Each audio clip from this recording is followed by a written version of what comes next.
इस वक्त विस्तार न्यूज के साथ हैं कुटीर एवं ग्रामोद्योग मंत्री दिलीप जायसवाल, जो कि चर्चा करेंगे कि आखिर मध्य प्रदेश में जो इन्वेस्टर समिट हो रही है उसमें निवेश की क्या संभावनाएं हैं और कैसे रोजगार के जो अपार रास्ते हैं वो खुले जा रहे हैं। सर, बहुत स्वागत है आपका विस्तार न्यूज। धन्यवाद। आपको भी बहुत बहुत बधाई, शुभकामनाएं। हमारा मध्य प्रदेश बहुत बड़ा इस ग्लोबल इन्वेस्टर मीट से उद्योग हब बनने वाला है। मैं इसके लिए माननीय अपने मुख्यमंत्री डॉक्टर मोहन यादव जी को व देश के सबसे लोकप्रिय नेता दुनिया के माननीय नरेंद्र मोदी जी को भी धन्यवाद दूंगा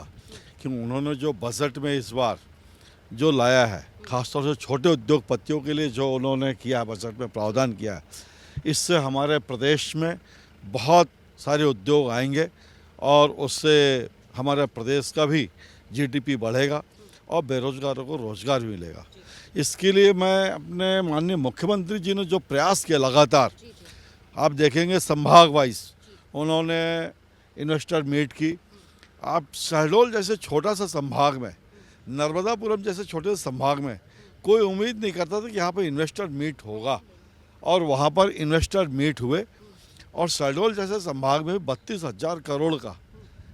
एमयू हुआ। ये बहुत बड़ी बात है और ये मैं अपने मुख्यमंत्री जी का जो आइकॉन है, उनका जो ये थीम है, इसके लिए मेरे पास शब्द नहीं कि उनको कैसे मैं धन्यवाद ज्ञापित करूं। तो सर, आपने अभी कहा कि छोटे छोटे जो जिले हैं वहाँ पर भी समिट हुई, रीजनल समिट हुई, लेकिन जो गांव के लोग हैं वो चाहते हैं कि उनको गांव में ही रोजगार मिले। तो इस दिशा में आपको लग रहा है कि इस समिट के बाद अपार संभावनाएं ग्रामीण इलाकों में भी छोटे छोटे लघु और कुटीर उद्योग के रूप में देखने को मिलेंगी? बिल्कुल मिलेगा। आपको पूरे विश्वास के साथ मैं कहना चाहता हूं, और आपको शायद एक बात की जानकारी नहीं होगी, हमारे माननीय मुख्यमंत्री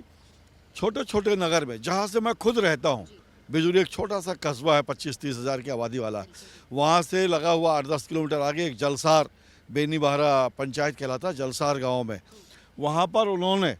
उद्योग एक उसके लिए ज़मीन को आरक्षित करके कि यहाँ पर कोई भी छोटा छोटा उद्योगपति आए और उद्योग लगाए, उसके लिए उन्होंने ज़मीन आरक्षित कर दी है। वहाँ सड़क, बिजली, पानी इसका डेवलप कर रहा है। और ये एक ही जगह नहीं, ऐसे हर ज़िले में लगभग 5-5, 7-7, 10-10 जगह पर इस प्रकार का डेवलप किया जा रहा है। उद्योग एक उसको बोलेंगे एरिया डेवलप किया जा रहा है, और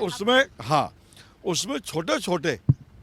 लोग, उस नगर के भी पढ़े लिखे बच्चे वो भी आएंगे। जैसे मेरा विभाग है कुटीर एवं ग्राम उद्योग, हम प्रधानमंत्री रोजगार सृजन के माध्यम से 5 लाख से लेकर के 50 लाख तक हम लोन देते हैं, और उसमें वन टाइम हम 30 से 35% तक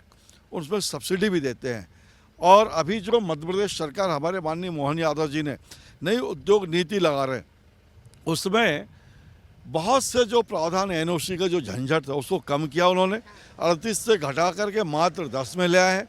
और उसके भी सारे प्रावधान उनको मिल जाए एनओसी, उसके लिए भी एक टाइम लिमिट तय किया है। जिस प्रकार से काम की गारंटी है उस पर उसको भी गारंटी योजना के अंतर्गत लाए हैं। तो उससे निश्चित तौर पर उद्योगपतियों में बड़ा उत्साह है और मध्य प्रदेश की ओर सभी लोग आ रहे हैं। हाँ, तो मध्य प्रदेश अब आने वाले सालों में बिल्कुल बदला हुआ नजर आएगा। बहुत विकास की जो मजबूत नींव है वो आज रखी जा रही है। निश्चित तौर पर मैं इसके लिए माननीय मुख्यमंत्री अपने डॉक्टर मोहन यादव जी को और माननीय मोदी जी को बहुत बहुत बधाई दूंगा कि आज देश में सबसे अधिक अगर कोई चीज़ की आवश्यकता है तो रोजगार की आवश्यकता है। जो हमारे ग्रामीण हैं, कम पढ़े लिखे बच्चे हैं, उनको सभी कुछ चाहिए रोजगार। तो देखिए, शहरी एरिया में बड़े बड़े जगह में तो उद्योग तो रहते हैं, लेकिन उसके साथ साथ हमारे ग्रामीण अंचल में भी, छोटे छोटे शहरों में भी अगर उद्योग खुलेंगे तो हमारे वहाँ के गाँव के बच्चे, हमारे जो कम पढ़े लिखे बच्चे, उनको भी उनकी योग्यता के अनुसार रोज़गार मिलेगा। इसका पूरा ध्यान रखा है सरकार ने, और इसी को ध्यान में रख करके अभी हमारे माननीय मोदी जी ने, हमारे वित्त मंत्री श्रीमती निर्मला सीतारमण ने रखा है, इस बात को बजट में प्रावधान रखा है, और देखेंगे कि उन्होंने छोटे उद्योगों को बहुत सारा छूट, बहुत सारा कुछ ऐसा दिया। तो देखिए, विस्तार न्यूज पर आप भव्य तस्वीरें देख रहे हैं इन्वेस्टर समिट की, और मेरे साथ दिलीप जायसवाल है, उन्हीं से बात करेंगे। सर, आपने बताया कि कैसे ग्रामीण इलाकों में उद्योग पहुंचेंगे, लेकिन सर आज पीएम पहुंच रहे हैं राजधानी भोपाल में, क्या तैयारियां हैं? क्योंकि 1-to-1 चर्चा विधायकों के साथ, मंत्रियों के साथ, सांसदों के साथ उनकी होने वाली है। आपने क्या तैयारियां की हैं आज अपनी प्रेजेंटेशन को लेकर, उनसे बातचीत को लेकर, संवाद को लेकर? देखिए, पीएम साहब आ रहे हैं, ये हम सब का सौभाग्य है और उनके आने से हम सब में अपार खुशी है और उनके स्वागत में कोई कमी न रह जाए, इसके लिए पूरी सरकार ने पूरी कोशिश की अपनी तरफ से कि जो माननीय मुख्य हमारे देश के प्रधानमंत्री वह दुनिया के सर्वाधिक लोकप्रिय नेता हैं नरेंद्र मोदी जी, उनका बहुत अच्छा से स्वागत हो और साथ ही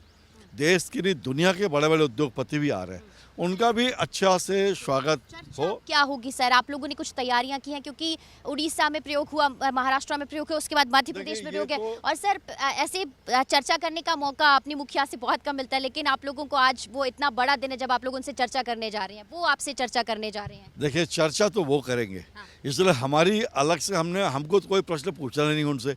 जो पूछेंगे वो पूछेंगे, उसका जवाब हमको देना है। तो हम लोग बिल्कुल प्रिपेयर हैं और हम लोग अपने प्रदेश के विकास के लिए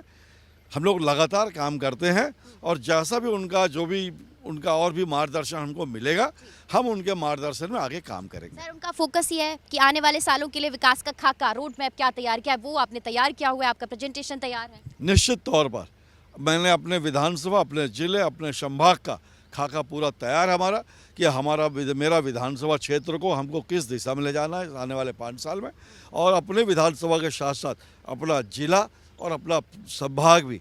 अच्छे से डेवलप हो, पूरा प्रदेश भी डेवलप हो। क्योंकि जब मोदी जी ने 2047 तक का एक विजन रखा कि हमको इसको दुनिया में सबसे नंबर 1 का देश बनाना है, तो हमको भी पीछे हम ना रहे, हम मोदी जी के साथ साथ मध्य प्रदेश का भी पूरा उसमें हिस्सेदारी हो, इसके लिए हमारा पूरा मंत्रिमंडल, माननीय मुख्यमंत्री जी, हम सब लोग लगातार प्रयास कर रहे हैं, काम कर रहे हैं अच्छी तरह से। तो सर, आज मोबाइल फोन प्रतिबंधित रहेगा, पासेस हैं, उसके बाद अब एंट्री होगी और जल्द से जल्द बस अब कुछ ही घंटे रह गए जब आप लोग अंदर पहुंचेंगे कुशाभाऊ ठाकरे में और पीएम मोदी के साथ संवाद होगा। निश्चित तौर पर सुरक्षा को ध्यान में रखते हुए ये सारी व्यवस्थाएं रहती थी, प्रधानमंत्री जहाँ पर इतनी देर तक रुके और हम लोगों से बातचीत करें, ये तो मेरे लिए जीवन का सबसे बड़ा अचीवमेंट होगा कि प्रधानमंत्री जी के साथ हमको अवसर मिलेगा बात करने का माननीय नरेंद्र मोदी जी के साथ में, और जैसा भी उनका होगा मार्गदर्शन होगा, उनका निश्चित तौर पर मार्गदर्शन हम सबको मिलेगा। क्योंकि माननीय प्रधानमंत्री जी चाहते हैं कि जो उनका विज़न है 2047 का, तो उसमें वो देश के 145 करोड़ लोगों से चाहते हैं और उसमें हम लोग से अपेक्षा करते हैं, क्योंकि हमारे मध्य प्रदेश के 8.5 करोड़ की आबादी में हम 30-32 लोग जो मंत्री हैं और हमारे जो विधायक हैं उनसे विशेष ज़्यादा ही कुछ उम्मीद रहती है लोगों की, तो इसलिए हम लोगों को विशेष मार्गदर्शन मिलेगा उनका। तो इस बार की कैबिनेट बहुत बदली हुई है, आपने भी देखा है, और जो नए चेहरे हैं उनको भी मौका मिला और अब पीएम खुद उनसे बात कर रहे हैं। जी जी, बहुत। तो सर, आपने चर्चा की बात करी, विजन को लेकर बात करी, ग्रामीण इलाकों में जो आपने कहा था छोटी छोटी महिलाएं जो हैंडीक्राफ्ट बनाती हैं, खिलौने बनाती हैं या जो चीज़ें हैं, तो उसको अब एक मंच मिलेगा, ना सिर्फ मध्य प्रदेश में बल्कि देश में भी मंच मिलेगा महिलाओं के इस हुनर को। निश्चित तौर पर माननीय मोदी जी ने पहले ही एक जिला एक उत्पाद को महत्व दिया है, उसके लिए मेरा विभाग भी उसके लिए नीति और नियम बना लिए हैं और उस आधार पर हम जो भी हमारे विभाग के अंतर्गत आएंगे एक जिला एक उत्पाद में, उसको हम अडॉप्ट करके उनको बढ़ावा देंगे। तो सर, आपके विभाग का जो सेशन है वो 25 को है और चर्चा होगी उसमें अलग अलग जो इन्वेस्टर्स आ रहे हैं उनसे। जी हाँ, हम वहाँ पर जो इन्वेस्टर आ रहे हैं उसके लिए वहाँ पर प्रदर्शनियाँ भी लगाई गई है, मेरे विभाग का भी प्रदर्शनी लगा हुआ वहाँ पर, जिससे कि लोग देखें कि हमारा कुटीर एवं ग्राम उद्योग विभाग जो है हमारे उसमें 3-4 घटक हैं। एक उसमें हमारा खादी भी है, दूसरा हमारा हैंडलूम भी है, तीसरा हमारा रेशम भी है और माटी कला भी है। ये चारों घटक का हम उसमें रखेंगे जो हमारे छोटे छोटे कलाकारों के द्वारा, ग्रामीणों के द्वारा जो बनाया जाता है उनका सबका प्रदर्शनी लगाएंगे। आप देखेंगे और देखने के बाद उससे जो कॉस्ट भी आप देखेंगे, जैसे मैं रेशम की साड़ी की बात करूं या हमारे हथकरघा की सिल्क की साड़ी की बात करूं, बाग प्रिंट की बात करूं, महेश्वर की बात करूं, तो जो रेट और जो फिनिशिंग, जो क्वालिटी, ओरिजिनलिटी आपको मिलेगी उसमें देखने को, आप वही चीज़ देखेंगे डीबी मॉल में, तनेरा में भी रखा हुआ है वहाँ पर, उसके 5 गुना 5 टाइम्स ज़्यादा कॉस्ट है और वो 5 गुना कम कॉस्ट में हमारे यहाँ हमारे जो कलाकार लोग हैं, हमारे उत्पादनकर्ता बुनकर लोग हैं, वो दे रहे हैं। ठीक है, बहुत धन्यवाद दिलीप जी आपका हमसे बात करने के लिए, विस्तार न्यूज़ से बात करने के लिए। तो सुना ऋतु कि किस तरीके से कुटीर एवं ग्रामोद्योग में भी बहुत सारी जो संभावनाएं हैं वो अब होने जा रही हैं और आज पीएम जो मंत्री विधायक सांसदों से चर्चा करने जा रहे हैं। तो ये ऐसा मौका मिला है, इसको लेकर सभी ने अपनी अपनी तैयारियां की हैं और प्रधानमंत्री मोदी से जो भी मार्गदर्शन मिलेगा काम को लेकर वो आगे आपको नजर भी आएगा।